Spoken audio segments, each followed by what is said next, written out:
Hello, this is Taryn with Zeroic Games, and I've got Helionox on the table here. I've been meaning to record a little playthrough on this, so I'm going to do a little setup and playthrough video for you.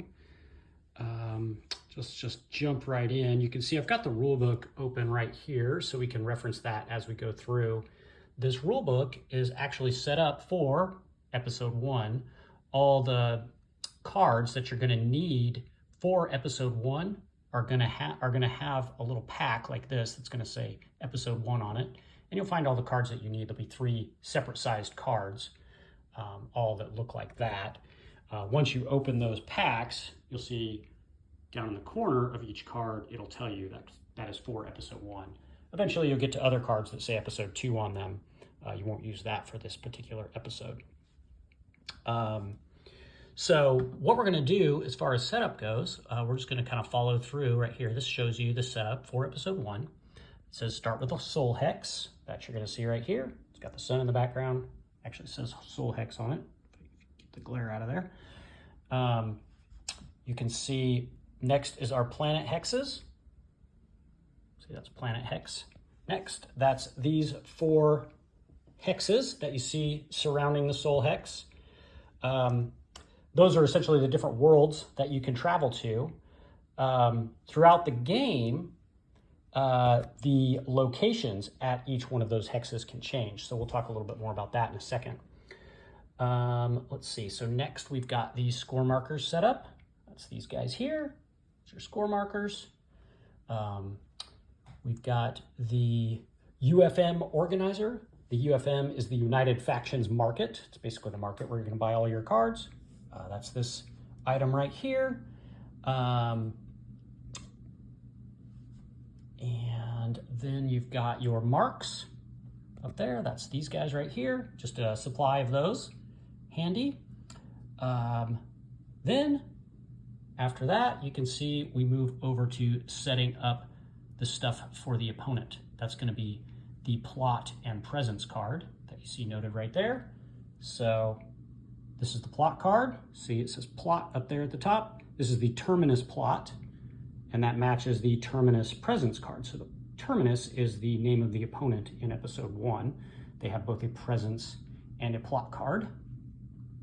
We will put their ship at their starting location, and you can see these icons here will represent the ship's flight path, the opponent's ship's flight path, and they're going to start at this green location, or this green world, which is Earth, also known as the Old World.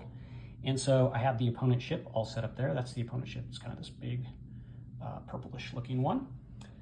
So they start there on Earth, but you can see next we set up the location card. So this is the location card, and the location cards actually match the planet hex. So you can see the big green icon here matches the green icon on each location, or whatever color it is. The purple one matches the purple one, red one matches the red one, etc. Okay.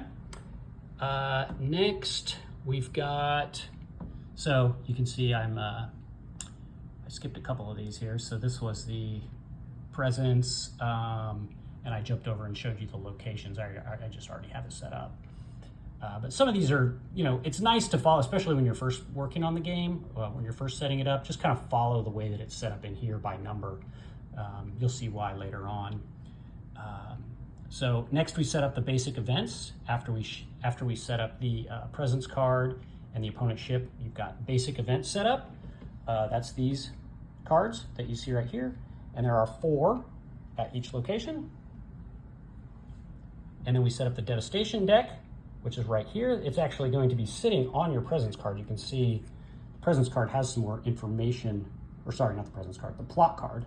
The plot card has some more information underneath here. Some setup information and stuff like that. And then once you've read through that, you grab the devastation cards and put them on top of that area right there. More about that later. Next up, we did the locations already. And then we set up devastation tokens after we do the locations. So that's these tokens right here. This is set to the devastated side on all of these locations. If you flip these over, that is called the cleared side. So that is a cleared location. This is a devastated location. And depending on how hard you want the game to be at the beginning is how you'll set that up. Let's say I set this up for hard mode. I think in the rule book it actually calls this normal mode. Later on it calls them hard mode. Sorry, that was a typo. This one, we'll just set it up like hard mode. So that says leave all the locations devastated except for the flagship's location. So everything's going to be devastated except for the flagship. Now we'll talk about that next because once you get all of those pieces set up, then you're going to want to set up your player pieces. So I'll show you that next. One final piece of setup that I did fail to mention. I mentioned the flight path that you can see for the opponent's ship right here. It's also helpful, you don't have to do this, but I like to use these tokens. These triangles, that you can mark the flight path of the opponent with. So this is its first location that it will travel to. When it travels again, it will go to the red planet, which is Mars. So I put the number 2 triangle over here, and then I've got the number 3 triangle here for its last location, which is on Mercury there. So again, going back to the rule book, this shows you how to do the player setup. Immediately after you get through the regular setup, here's the player setup. And what's going to happen is each player is going to take a player board. Got 2 player boards because I'm setting up for a 2-player game. They're going to take 2 of these key type buildings and 2 of these fuel type buildings. They're going to take all their player cubes in their color. They're going to take their cred and defense trackers, and then they're going to take 2 dice if you're playing multiplayer. If you're playing solo, you'll actually take 3 dice. There's a 3rd die that's a gray color, but you'll get a white and a black dice and a black die in multiplayer. Okay, so once you get all of that sort of arranged like this, you're also going to take your deck of cards, and you are going to also choose a architect. So first, your deck of cards, you will notice all of your cards have a color. So this is the red player, and you can see there's that little red splash up on the card there. If you look at any one of these cards, they all have that little red splash. So in episode 1, all you have to do is just take all the cards that have the red splash if you're playing the red player, and you'll have all the cards that you need for that game. Changes throughout each episode, but for this first one, it's a pretty simple setup. You just grab all those cards. Again, they say episode 1 down there. They have a red color up there. Grab yourself an architect that is also from episode 1. So red player has Admiral Atsuko Mai.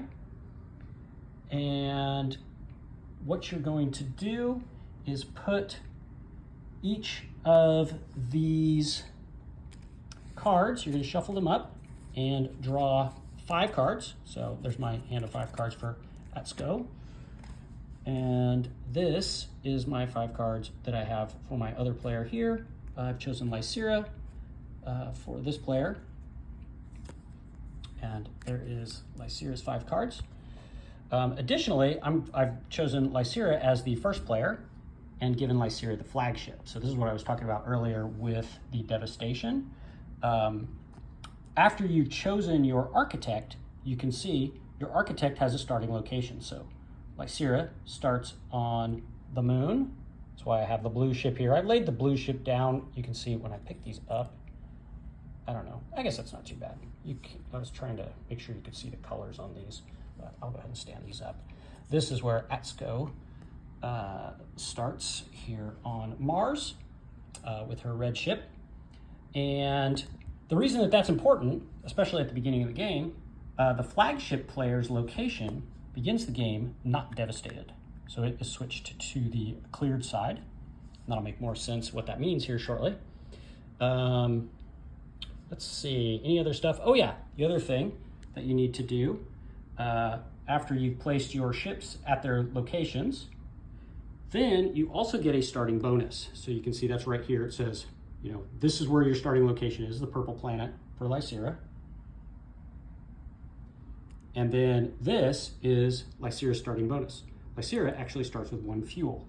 So you can see I've taken one of my player cubes and put it into my stockpile in the fuel area. You can see there's the fuel. you have 2 areas in your stockpile. You have both fuel and you have keys. You use the same tokens for each one, but you just put it in that area. You can see Atsuko, she starts the game on Mars, as we mentioned. There she is on Mars. And she also has a starting bonus of 1 mark. So I've given her a little mark token here. We'll talk more about those in a second as well. I think that's it for setup. The only other thing I will note, I can't remember if I said this or not, these are the market decks, and I was talking about the divider here, but I forgot to tell you, you put the, you shuffle each of these decks, and then you put the, oh, I have these on the wrong side. This is the Fleet market deck, and this is the Fortress market deck. I'll show you how I know that. Get these in the right spots. So Fleet, you can see the little eagle wings here. That's the Fleet on this side. And this is the Fortress. It's got the little castle icon, and it shows you that's the Fortress on this side. You can see the arrows pointing to these.